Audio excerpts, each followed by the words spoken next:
নমস্কার বন্ধুরা, আবার উপস্থিতি ফেসবুক লাইভে আসা প্রায়ই এসে থাকি। তো আজকে সকালবেলায় শাস্ত্রীয় সঙ্গীতের বিভিন্ন রাগরাগিনী গানের মাধ্যমে ইনস্ট্রুমেন্টালিস্ট সমস্ত কিংবদন্তি শাস্ত্রীয় সঙ্গীতের, ভারতীয় শাস্ত্রীয় সঙ্গীত এক্সক্লুসিভলি আমাদের পৃথিবীর প্রতিটি সঙ্গীতপ্রেমী মানুষদের একেবারে যেভাবে আনন্দ দেয়, এক আধ্যাত্মিক অনুভূতি আমাদের পেয়ে থাকি। তো গতকালও শাস্ত্রীয় সঙ্গীতের অনুষ্ঠানে ছিলাম। সরোদের বাজনা, তবলার লহরা, গান। আর কলকাতা এমন একটি শহর সারা পৃথিবীতে যেখানে প্রতিটি শাস্ত্রীয় সঙ্গীতজ্ঞরা তারা এখানে গান বাজনা করে দর্শকদের মাঝে গান বাজনা পরিবেশন করে তারা যে আনন্দ অনুভব করেন, এবং প্রতিটি যারা রসিক সাংগীতিক মানে শাস্ত্রীয় সঙ্গীতের যারা রসিক শ্রোতা বন্ধু হন, মিউজিক লাভার্স থেকে নিয়ে এমনি দর্শক যারা গান বাজনা ভালোবাসেন, তারাও সেই কিংবদন্তি শাস্ত্রীয় সঙ্গীতের সময় থেকে হোক বা এখন যারা প্রবীণরা, তো আমরা ছোটবেলা থেকে শুনে এসেছি। তো আমারও এই 70 বছর বয়সে যা শুনেছি, এ আমার মাতৃদেবী পিতৃদেবের এবং আমার আধ্যাত্মিক গুরু মহারাজজির আশীর্বাদ। এবং ছোটবেলা থেকেই গান বাজনা আমাদের বাড়িতে হতো। কিংবদন্তি সমস্ত লিজেন্ডস মিউজিশিয়ানসরা, ভোকালিস্টরা তারা এসেছেন আমাদের বাড়িতে গান বাজনা সেই ঘরোয়া বৈঠকেতে তারা আমাদের প্রত্যেককে আনন্দ দিয়েছেন। আমার বাবাও খুব সঙ্গীতপ্রেমী ছিলেন, মাও ভালো গাইতেন। তো গতকালও গিয়েছিলাম। তো আমার কি মনে হলো যে ওস্তাদ আলাউদ্দিন খাঁ, যিনি কিংবদন্তি, যার নাম নিলে বারংবার প্রণাম করতে মন চায়, তো সেই ওস্তাদ আলাউদ্দিন খাঁ সম্পর্কে কালকেই একজনকার সঙ্গে কথা হচ্ছিল জিডি বিড়লা সভাঘরে। এবং তারপরে জিডি বিড়লা সভাঘর থেকে আমি চলে আসি। আমি যার কাছে তবলা শিখেছিলাম, কিছুটা হলেও শিখেছি, এবং এমনি বেনারসে তবলা পণ্ডিত শান্তপ্রসাদজি, কিশোর মহারাজজির কাছেও ভীষণ আমি যেতাম, তাদের বাজনা শুনতাম। কিন্তু একেবারে ম্যাথমেটিক্যালি, সিস্টেমেটিক্যালি, মেথডিক্যালি তবলার যিনি আচার্য ছিলেন তিনি পণ্ডিত শঙ্কর ঘোষ, যার সান্নিধ্যে 1972 সাল থেকে এসেছিলাম। তো গতকাল তারই সুযোগ্য সন্তান, পুত্র এবং আমার ভাতৃপ্রতিম, সে আজকের ডেটেতে তবলায় যেভাবে তার তবলা এবং অন্যান্য ফিউশন মিউজিক নিয়ে যেভাবে কাজ করেছে, বিক্রম ঘোষ, তার বাজনাও শুনলাম, অসাধারণ। বিভিন্ন তালের তার কমান্ড, যেটা পণ্ডিত শঙ্কর ঘোষেরই তার আশীর্বাদ ধন্য একেবারে এরকম পুত্র, কি অপূর্ব বাজনাকাল শুনলাম। তো সেই যখন বিক্রমের ব্যাপারে আবার একদিন আসবো, এত আমাকে বলতে গেলে সারা দিন লেগে যাবে, কেননা পণ্ডিত শঙ্কর ঘোষ, বিক্রম ঘোষ এদের সঙ্গে আমার আজ 1972 সাল থেকে পণ্ডিত শঙ্কর ঘোষের সান্নিধ্যে ছিলাম। উনি না থেকেও আজকে আমাদের মাঝে বিরাজমান।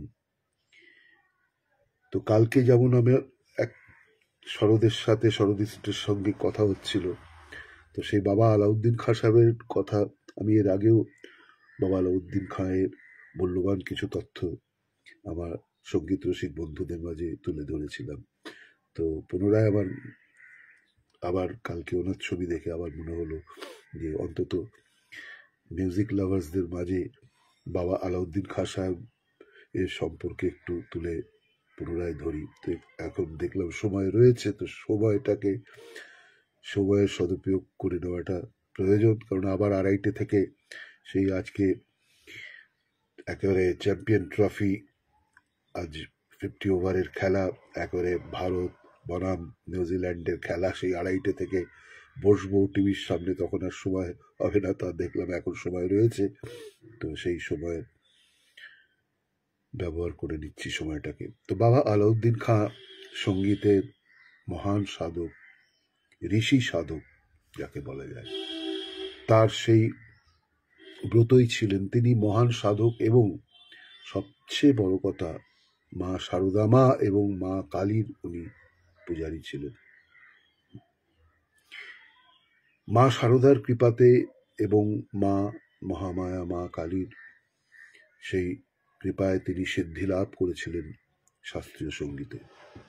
উনি সঙ্গীতের ক্ষেত্রে তার বিশেষ শ্রদ্ধা ও সম্মান তার ছিল, এবং তিনি সেই তাদের মায়ের কৃপায়, মা সারদা মায়ের কৃপায় সেই খ্যাতি, উনি সম্মান পেয়েছিলেন সারা পৃথিবীর সঙ্গীত প্রেমীদের মাঝে। বাবা আলাউদ্দিন খাঁ সাহেবের নাম নিলেই যেন মনে হয় সেই শাস্ত্রীয় সঙ্গীতের এক জোয়ার, সমুদ্রের জোয়ার যেমন হয়, সেই তার বাজনা কি অপূর্ব। সেই বলি যে বাবা আলাউদ্দিন খাঁ সাহেব কত রকমের বাদ্যযন্ত্র উনি বাজাতে পারতেন, এবং কত মহান শিষ্যদের উনি প্রতিভাশালী শিল্পী তৈরি করে গেছেন। এবং বলে না, কথায় আছে যে মাস্টার অলওয়েজ ক্রিয়েটস মাস্টার্স। যারা প্রকৃতপক্ষে শিক্ষক হন, আচার্য হন, তারা মানে সর্বদাই তারা কিন্তু ক্রিয়েট করে যান, তারা আবিষ্কার করে যান, প্রতিটি শিষ্যদের মাঝ থেকে তুলে একেবারে টপমোস্ট মাস্টার তৈরি করতে সক্ষম হন, যিনি নিজে একেবারে টপমোস্ট টিচার হিসেবে ছিলেন। তো সেই বাবা তখন 28 বছর থেকে 29 বছর সেই রকমের বয়স থেকে তার সেই, তখন তো একেবারে সারা পৃথিবী যারা শাস্ত্রীয় সঙ্গীতের উনি কত অল্প বয়স থেকে, কিন্তু সেই 28-29 বছর বয়সে এসে তখন উনি যেভাবে শিষ্য তৈরি করে গেছেন, এবং তার আবার মানে কত রকমের তিনি বাদ্যযন্ত্র উনি বাজাতে পারতেন, যে আলাদা আলাদা শিষ্যদের তাঁদের রুচি এবং স্বভাব অনুযায়ী উনি একেবারে পৃথক পৃথক বাদ্যযন্ত্র বাজনা শিখিয়েছিলেন, এবং সেই বাদ্যযন্ত্রতে শিষ্যদের স্বভাব অনুযায়ী সঙ্গীতের শিক্ষা দিয়েছিলেন। যেরকম ওস্তাদ আলী আকবর খাঁ তার পুত্র, তাকে শরৎ, পণ্ডিত রবিশঙ্কর তার জামাতা, তাকে সেতার, পণ্ডিত পান্নালাল ঘোষ যিনি একবারে বাঁশরি বাদনে সিদ্ধহস্ত ছিলেন, পণ্ডিত নিখিল ব্যানার্জিকে সেতার, পণ্ডিত ভিজি যোগ বিষ্ণু গোবিন্দ যোগজিকে বেহালা, আর তার একমাত্র স্বনামধন্যা কন্যা মা অন্নপূর্ণা দেবীকে সুরবাহারের তালিম দিয়েছিলেন, শিক্ষা দিয়েছিলেন। সুরবাহার বাদ্যের প্রকৃত অত্যন্ত গম্ভীর, আলাপ, জোর আর ঝালা হলো এর মুখ্য প্রস্তুতি সুরবাহারের। যেই শিল্পীর স্বভাবে সেই গম্ভীরতা, সিরিয়াসনেস ও সুরের সঙ্গে মজে গিয়ে রাগের শান্ত স্বরূপকে আহ্বান করার ক্ষমতা নেই সে সুরবাহার বাদ্যযন্ত্রের থেকে যে সঙ্গীত নিঃসৃত হয়, উৎপন্ন হয়, তার প্রতি ন্যায় করা তার পক্ষে সম্ভব নয়। সুরবাহার এর সেই আকার সেতার থেকে 1.5 থেকে 2.5 গুণ বড় এবং খরচের সেই মন্দ্র সপ্তক সুরে বাজাবার যন্ত্র যদি শিল্পীর এর উপর নিয়ন্ত্রণ থাকে তাহলে এটা শ্রোতার অন্তঃকরণে প্রবেশ করার প্রেরণা জাগাবার যোগ্য বাদ্যযন্ত্র। মায়ের সমগ্র ব্যক্তিত্বকে দেখলে মনে হয় যে শিশুকাল থেকেই সঙ্গীতের দৈবী সাধক ভাবকে আত্মসাৎ করেছিলেন আর সঙ্গীত সাধনাতে অন্তর্নিহিত একটি আলাদা দৃষ্টিকোণকে নিজের মতো তৈরি করে নিয়েছিলেন। সেই জন্য সঙ্গীতের গভীর সাগরে বাবা অবগাহন করেন। যেই সঙ্গীত লাভ করেছিলেন তার যোগ্য উত্তরাধিকারী হিসেবে বাবা মা অন্নপূর্ণাকেই পেয়েছিলেন। এই সঙ্গীত কখনোই অনুষ্ঠানের জন্য ছিল না, বরং মন্দিরের জন্য ছিল। এর স্বরূপ উত্তেজনা জাগাবার মতো না হয়ে শান্ত জ্যোতির মতন। এই সঙ্গীতের মাধ্যমে শান্তি, আন্তরিকতা, করুণা ও ভক্তির বার্তা অনুভব করা যায়। জীবনে একটু সময়ের জন্য এই বাবা আলাউদ্দিন খাঁয়ের এই পবিত্র সেই ব্রতকে মা অন্নপূর্ণা ভঙ্গ করতে দেননি। নিজের গুরুর সংস্কার উত্তরাধিকার কখনোই যেন অপবিত্র না হয় আর উজ্জ্বল থাকে, এই কথাটার সেই মর্যাদাটা সব সময় সযত্নে মা অন্নপূর্ণা রক্ষা করে গিয়েছিলেন। ভারতীয় পরম্পরায় সেই যজ্ঞের উপবীতের মতো পবিত্র সংস্কারের এক ভিন্ন স্থান রয়েছে। গুরু নিজের শিষ্যকে জ্ঞান পরম্পরাকে রক্ষা করার জন্য ঈশ্বরীয় সেই সত্যের দিকে মন যাওয়ার দীক্ষা দেন। তাহলেই হৃদয়কে অবলম্বন করার পথ পাবে। সেই সময়ের মন্ত্র হল মম ব্রতে তে হৃদয়ং দধামি, মম চিন্তং অনুচিতং তে অস্তু, মম বাচ মে কমনা জুসস্ব বৃহস্পতি ত্বা নিয়নকতু মোহয়ম। অর্থাৎ আমি যে ব্রত নিয়েছি তার সঙ্গে তোমার হৃদয় যুক্ত হোক, তোমার চিত্তে যেন আমার চিত্তকে অনুসরণ করে, আমার বাণী তুমি একত্রিত হয়ে শোনো। এই কারণেই বৃহস্পতি তোমাকে নিযুক্ত করেছেন, আমার কাছে পাঠিয়েছেন। যখন মা অন্নপূর্ণাকে বাবা সঙ্গীতের দীক্ষা দেন তখন এই মন্ত্রটা বলা হয়নি, কিন্তু একজন সমর্থ গুরু দ্বারা এই ব্রতনিষ্ঠা শিষ্যাকে দেওয়া হয়। এই মন্ত্রকে মা অন্নপূর্ণা অক্ষরে অক্ষরে পালন করেছেন, শুধু শিক্ষাকালে নয়, তারপরেও চিরদিন বেঁচে থাকা অবধি।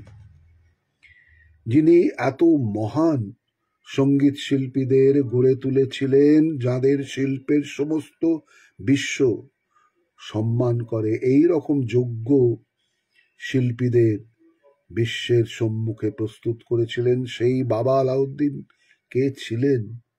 মায়ের জীবন এবং জীবনের তত্ত্বের পেছনে কার ব্যক্তিত্ব দাঁড়িয়েছিল তাকে জানা আমাদের বিশেষ আবশ্যক। বিশেষ করে আমাদের প্রজন্মের যারা সঙ্গীত নিয়ে সাধনা করছেন, সঙ্গীত নিয়ে চর্চা করছেন।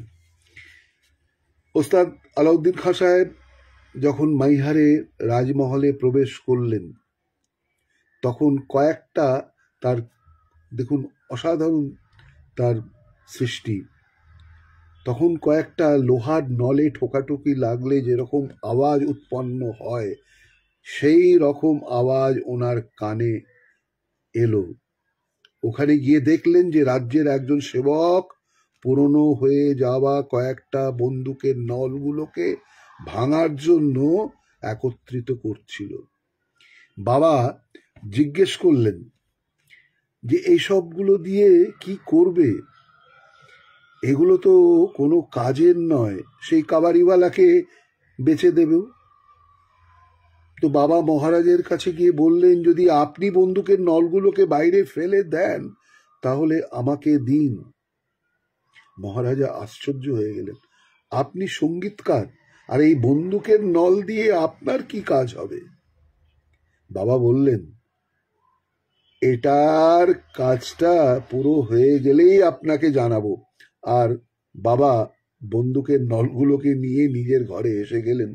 আলাদা আলাদা সেই লম্বার মাপের নলগুলিকে তৈরি করলেন। বাবা ওইগুলো দিয়ে নল তরঙ্গ, যাকে ইংরেজিতে বলা হয় পাইপ টোন, বানালেন। আর এই নল তরঙ্গ মাইহার ব্যান্ডের মধ্যস্থানে থাকে। কি ভাবুন, অসাধারণ তার মস্তিষ্ক হতে এই ধরনের সমস্ত ইনস্ট্রুমেন্টগুলো উনি আবিষ্কার করতে সক্ষম হয়েছিলেন। মায়ের আশীর্বাদ না হলে এই ঋষি সাধক ভারতীয় শাস্ত্রীয় সঙ্গীতে ওস্তাদ আলাউদ্দিন খাঁ। বাবা সেই ক্রিয়েটিভ জিনিস দিয়েছিলেন এবং তৈরি করতে পেরেছিলেন সমস্ত অসাধারণ, যাকে বলাই হতো যে creative musician, one and only creative musician, it was Ustad Alauddin Khan. তিনি একজন সৃজনশীল মেধাবী পুরুষ ছিলেন, যিনি অস্ত্রের নলের থেকে টঙ্কারের জায়গায় সুরের সঙ্গীত ভরে সুরময় সঙ্গীত শোনালেন।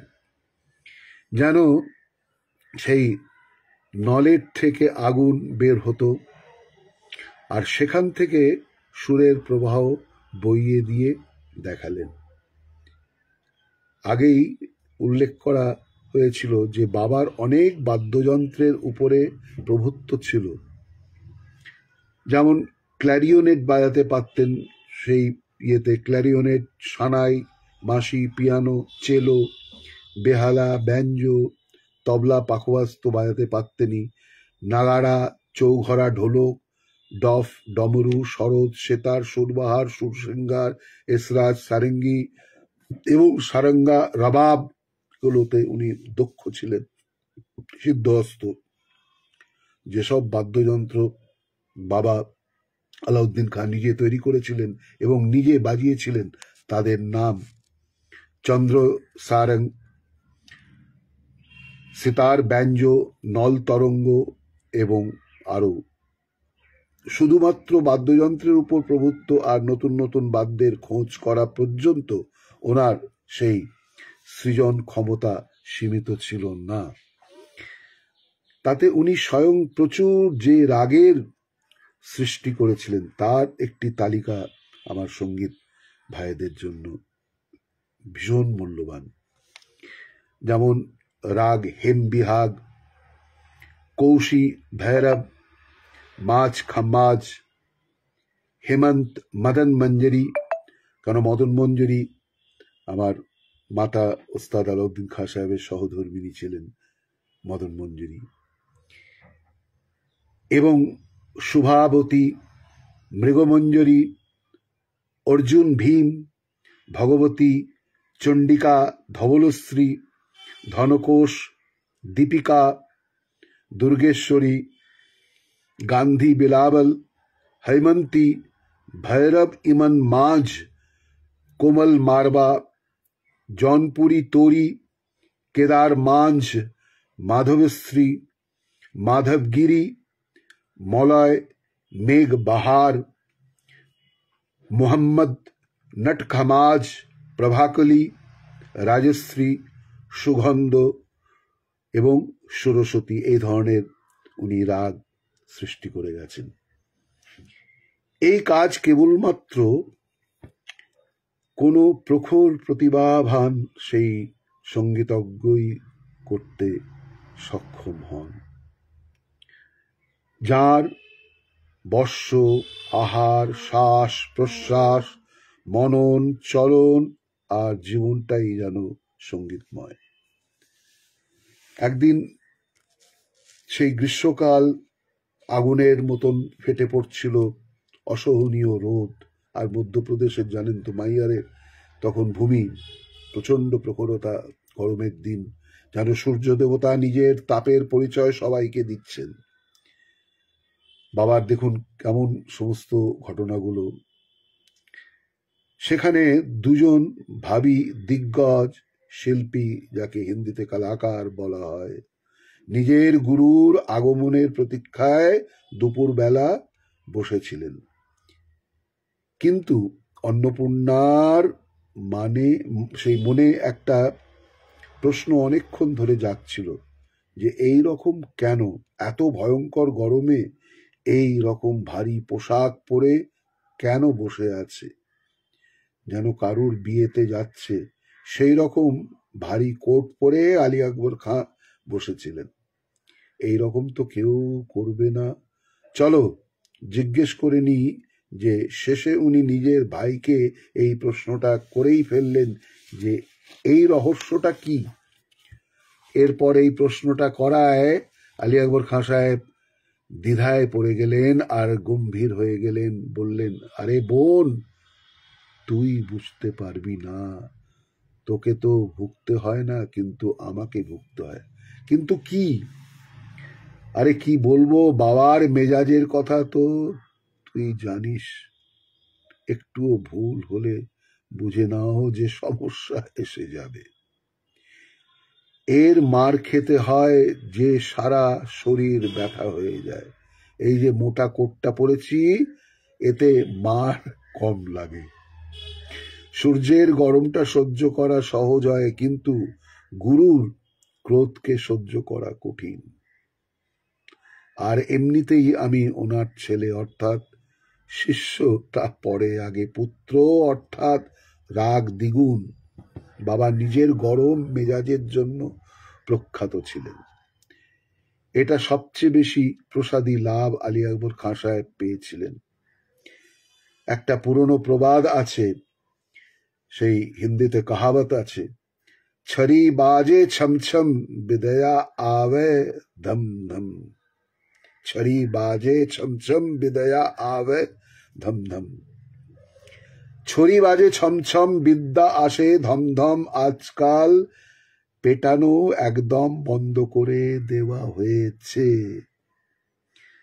মা যখনই বাবার রাগ সম্বন্ধে কথা বলেন, তখনই আলী আকবর খান সাহেবের প্রসাদ গ্রহণ করার রাস্তাটা উল্লেখ করে খুব হাসেন আর বলেন যে আমি তো বাবার কাছে কখনো বকুনি খাইনি, কিন্তু দাদা খুব দুষ্টু ছিল। মহান ব্যক্তিদের জীবনের ঘটনাগুলি তাদের সন্তান আর অনুগামীদের জন্য খুব প্রেরণাদায়ক আর অনুকরণীয় হয়, বিশেষত তখন যখন জীবনের তত্ত্ববোধ এই ঘটনাগুলোর সঙ্গে জুড়ে যায়। এই প্রসঙ্গ খুবই প্রভাবশালী ভাবে তার হৃদয়ে অঙ্কিত হয়ে যায়। বাবা আচার্য আলাউদ্দিন খান নামে পরিচিত ছিলেন।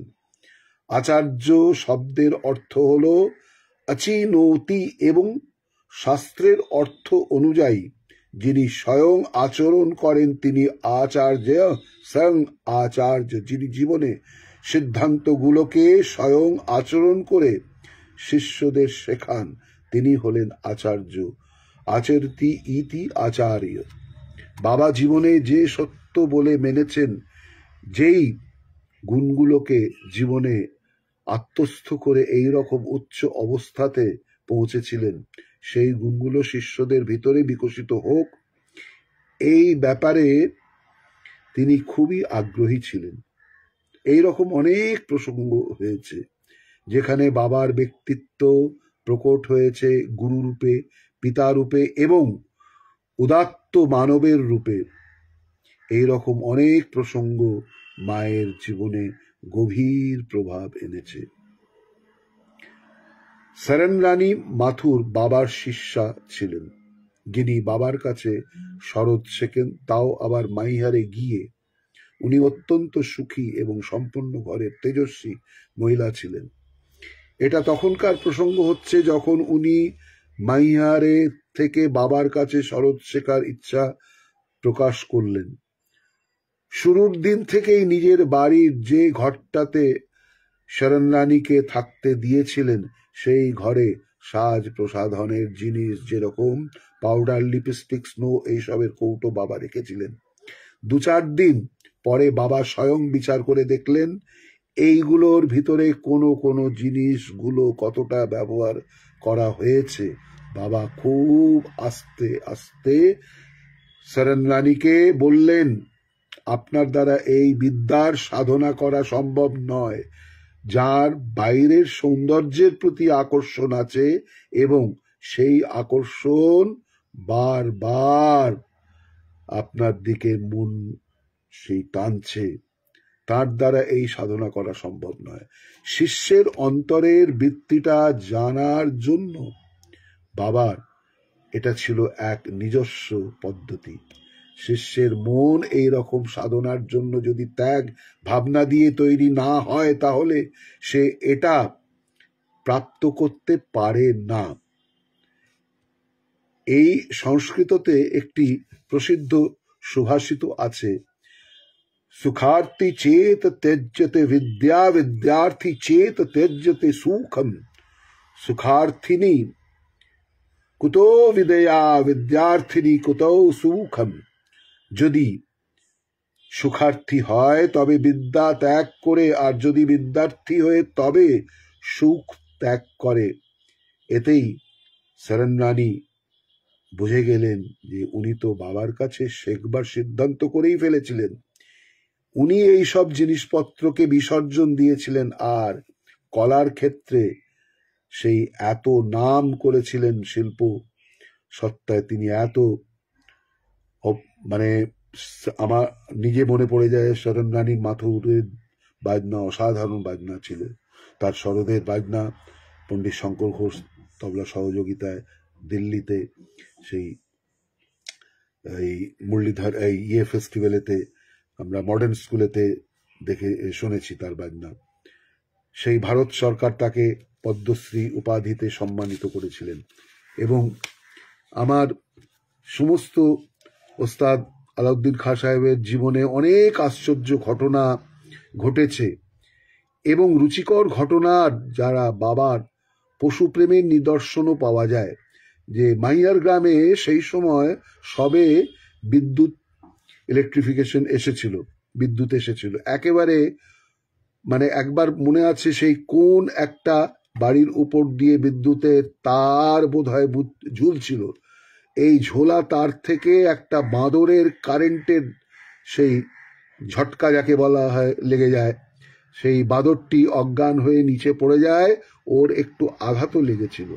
বাবা এইসব দেখলেন, সঙ্গে সঙ্গে তার নিজের বাড়িতে তাকে নিয়ে গেলেন এবং জল ছেটালেন, ঘায়ের ওপর মলমপট্টি লাগালেন, বাঁদরের মূর্ছা দূর হলো, ধীরে ধীরে ও সুস্থ হয়ে উঠল এবং তখন থেকে ও বাবার ভক্ত হয়ে গেল। বাবার সাথে সব সময় ছায়ার মতো থাকত, আর ও যেন বাবার দেহ রক্ষী হয়ে উঠল। কোনো লোককে, বিশেষ করে কোনো অপরিচিতকে বাবার কাছে আসতেই দিত না। বাবা যখন শরৎ নিয়ে রেয়াজ করতেন তখন খুব শান্তভাবে পাশে বসে থাকতো। বাবাও আদর করে ওকে পাশে রাখতেন, আর ও যেন বাবার মালিক, এই ভাবটাতে বাবা খুব মজা পেতেন। সময়ের সাথে সাথে ও বাবার ভাষাও বুঝতে পারল। বাবা ওকে হনুমানজি এই প্রিয় নামে সম্বোধন করতেন। আরে হনুমানজি শান্ত হও, আর বাদরটি শান্ত হয়ে যেত। আরে এ তো মা, এরকম বলতেই ও নম্র হয়ে যেত। কাউকে নিয়ে মজা করার জন্য বলতেন, হনুমানজি এই লোকটি ভালো নয়, একে আসতে দিও না। তো আজ্ঞাকারী দেহরক্ষী বাদরটি তার দিকে চোখ পাকিয়ে তাকাতো। পরিবেশটা নির্মল হাসিতে গমগম করে উঠত। দুর্ভাগ্যবশত গ্রামের একটা কুকুর তাকে আক্রমণ করে ও বাদরটি মারা যায়। বাবার খুব দুঃখ হয়েছিল। বাবা ওর শেষকৃত্য করলেন। এরকম শোনা যায় যে বাবার কাছের লোকেরা যেন মুক্তির শ্বাস নিল, কারণ বাদরটি বাবাকে পুরো কবজা করে নিয়েছিল, যার জন্য অনেক লোক বাবার কাছে যেতে ভয় পেত। এইভাবে ওস্তাদ আলাউদ্দিন খাঁ সাহেবের সম্পর্কে বলতে গেলে দিনের পর দিন লেগে যাবে। যাক, আমি কিছুটা সময় আমার এই মেটা ফেসবুক লাইভের মাধ্যমে উজাগর করতে পেরে আমিও আনন্দিত, আপ্লুত, এবং যারা যারা আমার সঙ্গে লাইভের মাধ্যমে উপস্থিত ছিলেন তাদের সকলকে ধন্যবাদ জানাই। পুনরায় আবার আসবো, আর আপনারা আজ ফাইনাল ক্রিকেট ম্যাচটি উপভোগ করুন। ধন্যবাদ।